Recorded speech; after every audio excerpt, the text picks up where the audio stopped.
Most people don't fail to fix their lives because they aren't working hard enough. They fail because they are working too hard. They rely on massive willpower, burn out in a week, and end up exactly where they started. The truth is, the habits that actually fixed my life didn't require insane discipline. I didn't start taking ice baths. I didn't wake up at 4 a.m. Instead, I got lazy. I stopped fighting my own brain and started manipulating my environment. Today, I'm going to share 15 lazy habits that require almost zero willpower, but will fundamentally rewire your life over the next 30 days. Habit 1. The 2-minute gateway. When people want to read more, they promise to read 30 pages a day. They fail. I commit to reading exactly 1 page. Behavioral scientists found that the hardest part of any task is just starting. If you scale an action down so it takes less than 2 minutes, the friction disappears. Once the book is open, you'll probably read 10 pages anyway. You trick your brain into starting. Habit 2. The friction audit. We think we are in control of our choices. We aren't. Research from USC shows that 43% of what you do every single day is an automatic response to your environment. If your phone is next to your bed, you will scroll. If I want to stop a bad habit, I don't use discipline. I just add 10 seconds of friction. I put the phone in another room. Laziness takes over, and I don't do it. Habit 3. The 15-minute light anchor. Most people use coffee to force themselves awake. It leads to an afternoon crash.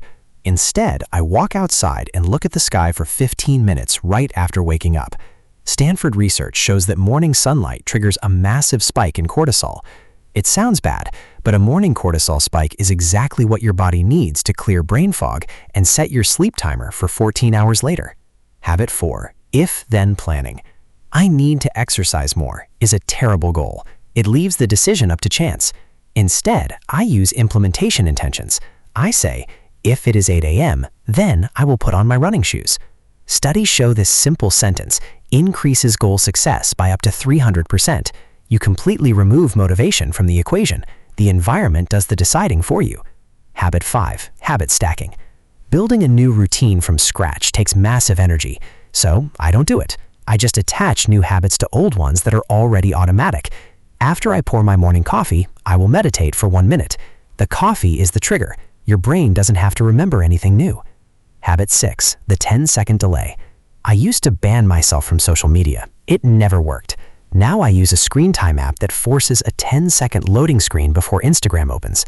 That tiny, annoying pause is enough time for my conscious brain to wake up and say, wait, I don't actually want to do this. Cravings love speed. Delay kills them. Habit 7. Clothing architecture. When I wanted to start running early, waking up was hard enough. Having to find my clothes made it impossible. So I literally started sleeping in my gym clothes. By the time I woke up, the hardest step was already done. Design your life so that doing the right thing is the path of least resistance. Habit 8. Visual progress tracking. The problem with good habits is that the rewards are delayed. Eating a salad today doesn't make you fit tomorrow. You have to manufacture instant gratification. I put a giant wall calendar in my room. Every day I do my habit, I draw a massive red X. The dopamine hit from not breaking the chain keeps you going when motivation dies. Habit 9. The Optic flow walk. I don't just walk for exercise. I walk to lower stress. Neuroscientists found that moving forward while objects pass by your peripheral vision creates something called optic flow. It physically quiets the stress circuits in your brain. A lazy 10-minute walk outside literally unplugs anxiety, better than forcing yourself to sit and meditate. Habit 10. The default no. Making decisions drains your mental battery, so I pre-decide. I have a rule. If a request or invitation does not align with my top 3 goals for the year, my default answer is an automatic no. I don't have to agonize over it. I don't feel guilty. The system says no, not me. Habit 11. The 5-minute room reset. A messy workspace creates background anxiety, but deep cleaning takes too long. So I set a timer for exactly 5 minutes every night and tidy up whatever I can. When the timer rings, I stop. Small, lazy maintenance prevents massive, overwhelming cleanups later. Habit 12. One-tab working. Digital clutter ruins focus. When I sit down to do deep work, I close every single tab on my browser except the one I am actively using. If I need another source, I open it, use it, and immediately close it. Zero digital distractions means my brain doesn't have to work overtime to ignore things. Habit 13, the 24-hour cart rule. Budgeting is hard. Waiting is easy.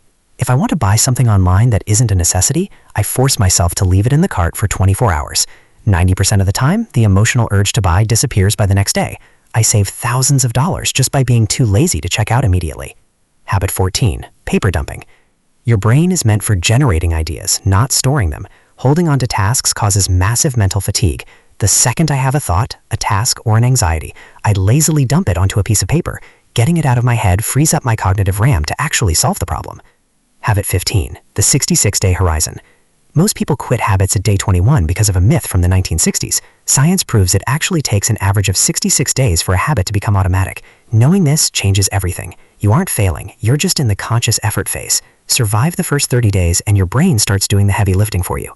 A completely transformed life usually doesn't come from one massive, exhausting breakthrough. It comes from dozens of tiny, lazy behaviors, repeated until they become a part of who you are. Which of these 15 lazy habits are you going to try first? Let me know in the comments. Subscribe for more, and I'll see you in the next one.